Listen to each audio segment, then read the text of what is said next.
Everyone, a very good morning to all of you. So we have completed second PU portion. Now we are going to revise the topics of first PU, where we start with the very first thing, units and dimensions.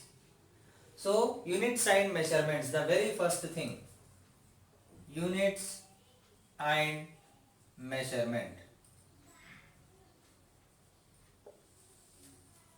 See, when you want to solve questions based on units and dimensions, one is units and dimensions, another one is error measurements. So two types of questions, and one question is guaranteed from this chapter, either based on units and dimension or measurement.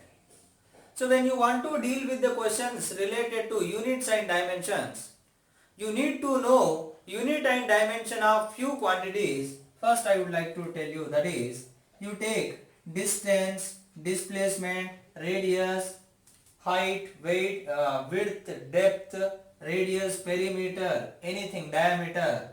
The unit is meter or centimeter and the dimensional representation is L. Or you can also write it like M0, L1, T0. Then the next one is area. Area means meter square or centimeter square and the dimension is m0 L square T power 0. And third one, volume, that is meter cube or centimeter cube, that is m0 L3 T power 0. And then speed and velocity, speed or velocity, anything you take, that is meter per second or centimeter per second, and that will become m0 L T power minus 1. And acceleration, when you consider meter per second square or centimeter per second square, so m0 L T power minus 2. And linear momentum is mass into acceleration, kg meter per second or gram centimeter per second, m1 L1 T power minus 1. And the force, that is force equal to mass into acceleration, kg meter per second square, and here ml T power minus 2. And work, energy, torque, all three are same, that is kg meter square per second square, so ml square T power minus 2. And the last one is charge. So when you consider charge, that is q equal to it, ampere second, or at, or else you can also write it as m0 L0 T power 1 A power 1. So these are the 9 quantities, 1, 2, 3, 4, 5, 6, 7, 8, 9. 9 quantities, if you remember, you can find dimension of anything, dimension of any quantity. So they can ask what is the dimension or unit of a particular quantity in physics, the entire syllabus. So you must know each and every formula in the physics, then only you can solve the questions based on units and dimension. For example, one I will tell you, suppose coefficient of viscosity they are asking. So coefficient of viscosity means you need one formula in physics which includes coefficient of viscosity first. So what is the formula?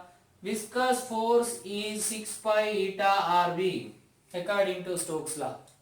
So now I got a relation who includes the coefficient. Then write the equation for that. X f by 6 pi Rv. Then forget the constant because that doesn't have any dimensions. Now you want to dimensions of this one means f, we have already in the list, m L T power minus 2, r radius L, v L T power minus 1. So L cancel, m L minus 1 T power minus 1.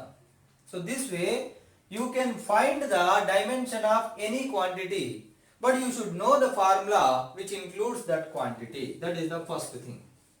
Next thing, when you are solving the questions can come based on the principle of homogeneity, where in each equation each term must have same dimension, means we can add, suppose x plus y equal to z or x minus y equal to z.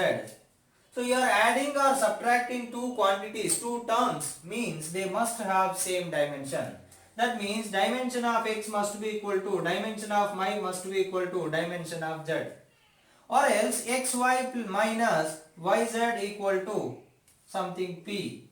Then xy dimension must be equal to dimension of yz because you are subtracting these two terms. So you can add or subtract only the same dimensions. So this thing also helps you in solving numericals.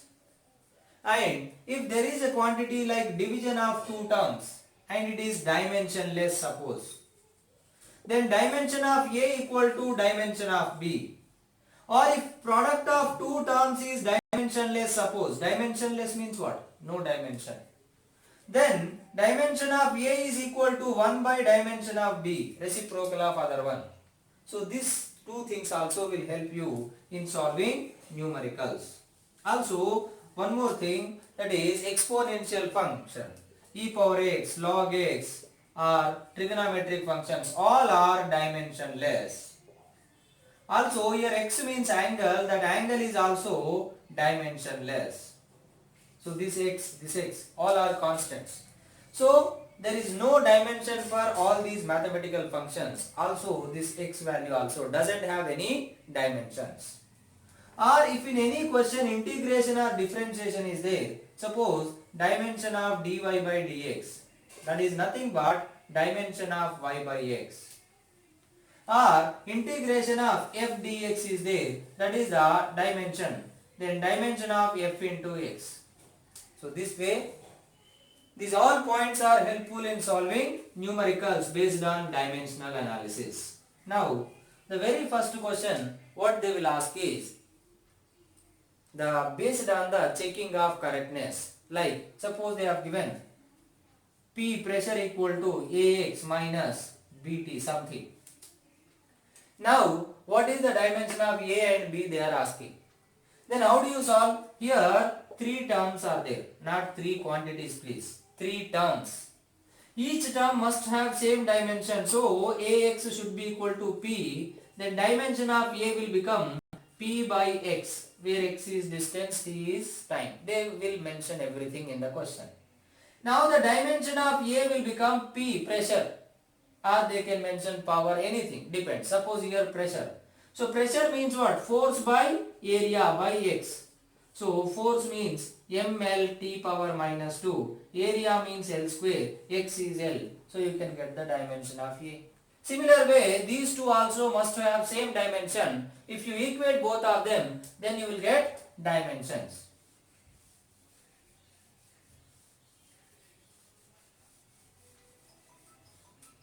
Now, so this is the way you need to do dimensional analysis.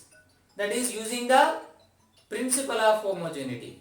But sometimes they will ask the question in this manner. Like how they will ask the question is, see here, they will give that any three quantities as fundamental quantities. Any three quantities, let's take force, velocity, linear momentum. So they will mention three quantities you should consider as fundamental quantities and derive the dimensions of any other quantity, like suppose energy. Or they may mention in the same manner, in another manner, the same question that energy is depending on all these three quantities. So there is one formula, derive that formula. So then what you have to do is you have to take the relation, proportionality relation such that the three quantities having some power x, y, z. Then you have to write the dimension of each quantity both sides, like energy ml square t power minus 2, f is ml t power minus 2 power x, v is l t power minus 1 y, p is linear momentum ml t power minus 1 z. Now left side m power we know, l power we know, t power we know. Now right side also you take m power, whatever m term is there. Suppose here m power x is there, here no m, here z, so x plus z. L power, here x is there, here y is there, here z is there.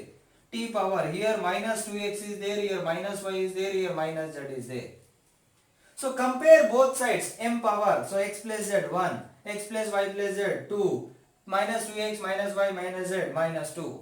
So then by comparing you will get the three equations. So you can find three unknowns x, y, z. So this is the another type of question they will ask based on the dimensional analysis.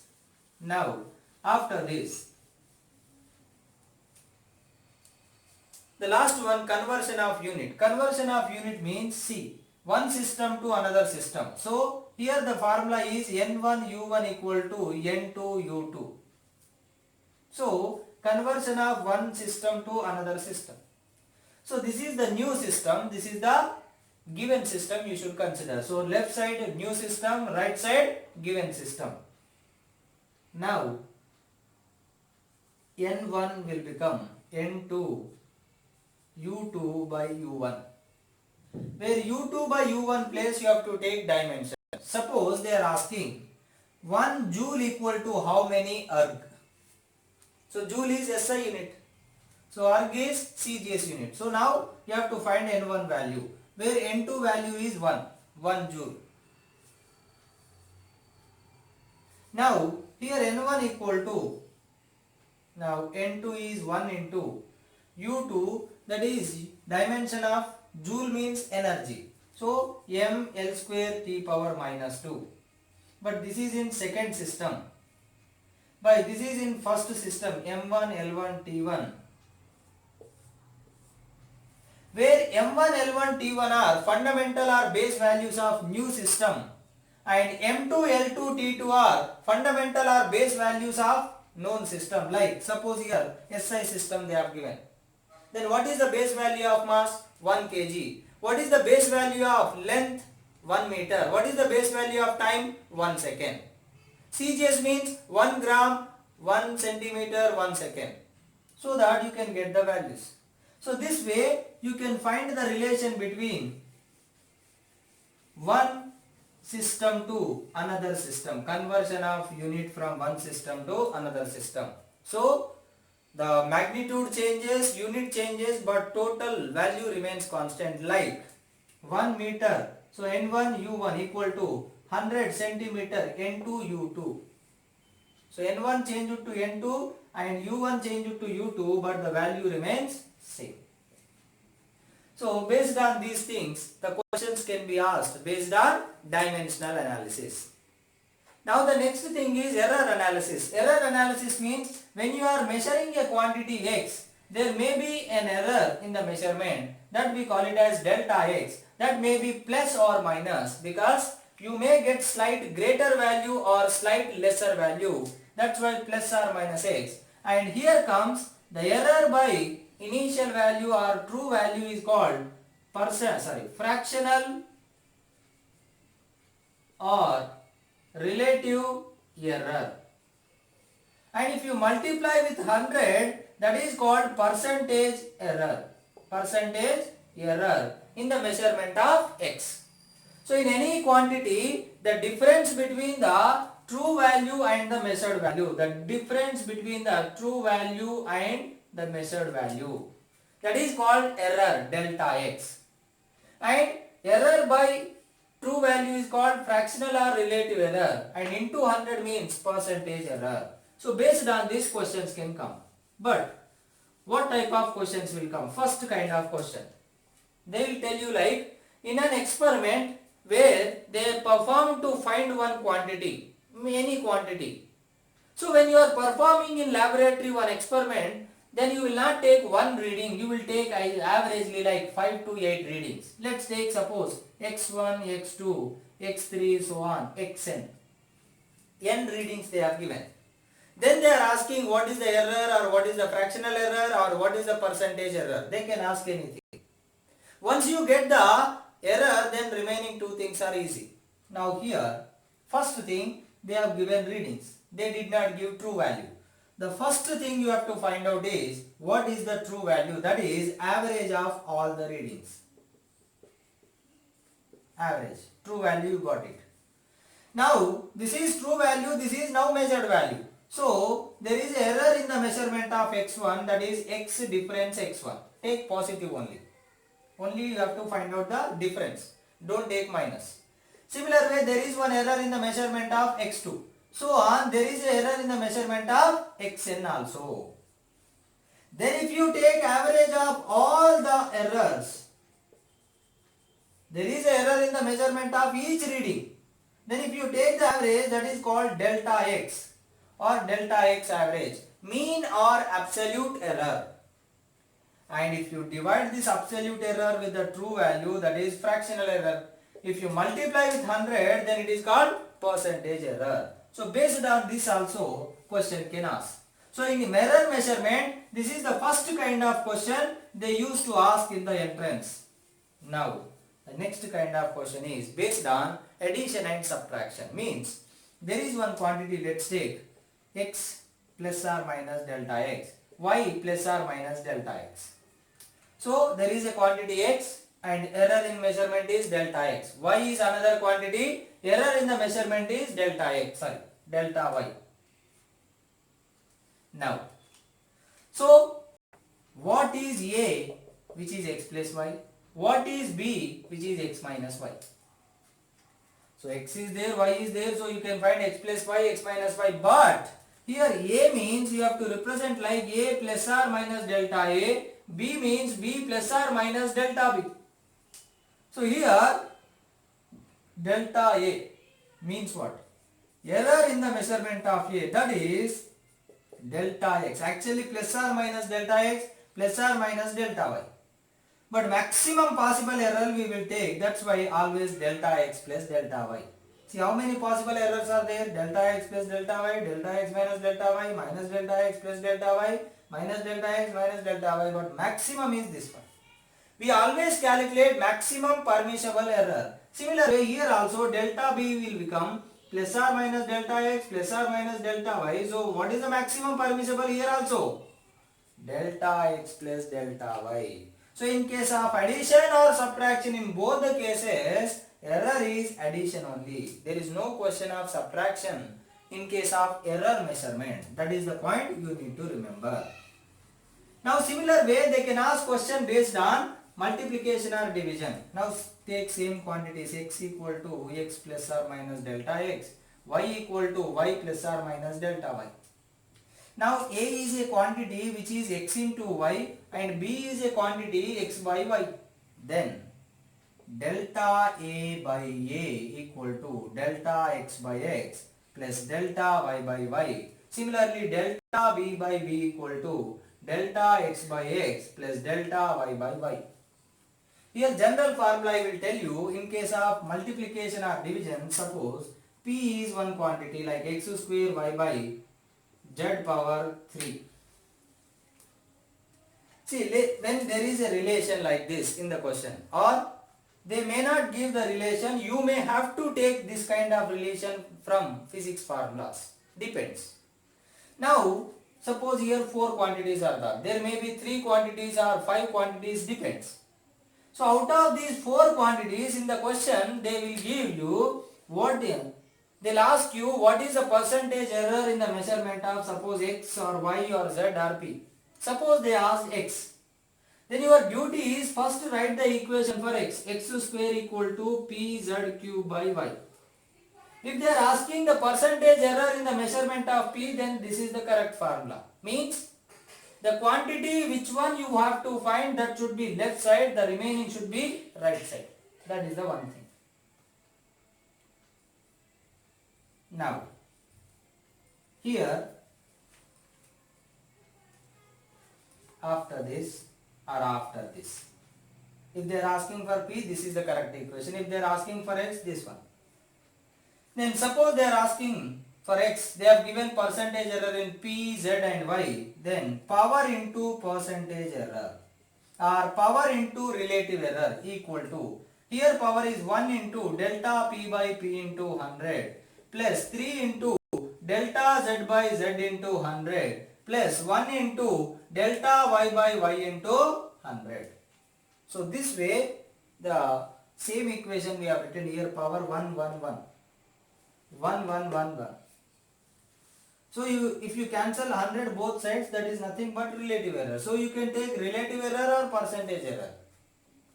So after finding percentage error, relative error, then you can find the error also. So this way the questions can be asked in case of error measurement related to what we call it as addition, subtraction, multiplication and division. So such kind of questions they can ask you. So please try to understand and practice questions based on whatever we have discussed. How the question will be asked on unit and dimension, how the question will be asked based on dimensional analysis, how the question will be asked based on error and its measurement. Now, one more thing, one last and final thing. The question can be asked based on screw gauge or vernier calipers. See, generally, when they give the measurement they are doing with one particular device, the permissible error possible in the measurement of quantity is its least count. Least count means what? The minimum value which we can measure using the device. Like if you take a meter scale, let us take one meter scale. Meter scale means, see 0 and this is 1 centimeter, this is 0.5 and here 1, 2, 3, 4, 5. 5 parts we divide. And here 1, 2, 3, 4, 5. That means 1 centimeter divided into 10 parts. That means each part equal to 1 by 10 centimeter. That is 0.1 centimeter or 1 millimeter. So how much least value we can measure with respect with this device? Up to 1 millimeter or 0.1 centimeter. That means up to 1 decimal we can measure in terms of centimeter. So up to 1 decimal only the measurement is significant. Remaining all are insignificant. So that here this value is called least count. Similarly, when you consider vernier calipers and screw gauge, vernier calipers means that 1 millimeter is again divided into 10 parts. So the least value we can measure is 0.1 millimeter or 0.01 centimeter. So that there are two scales, one is vernier scale and one is main scale, and reading measurement vernier scale measured value is main scale reading plus least count into vernier scale reading. So here least count means this one. So this way they can ask question based on what is the reading of your vernier caliper. Similar way, when you consider screw gauge, here 1 millimeter will be divided into 100 parts. That means 0.01 millimeter or 0.001 centimeter. Here least count is this one. And here also the reading means one main scale will be there plus least count into one circular scale will be there. Circular scale reading. So based on this also sometimes they can ask question, but these days they are not asking question, but still remember it. And in case of vernier calipers,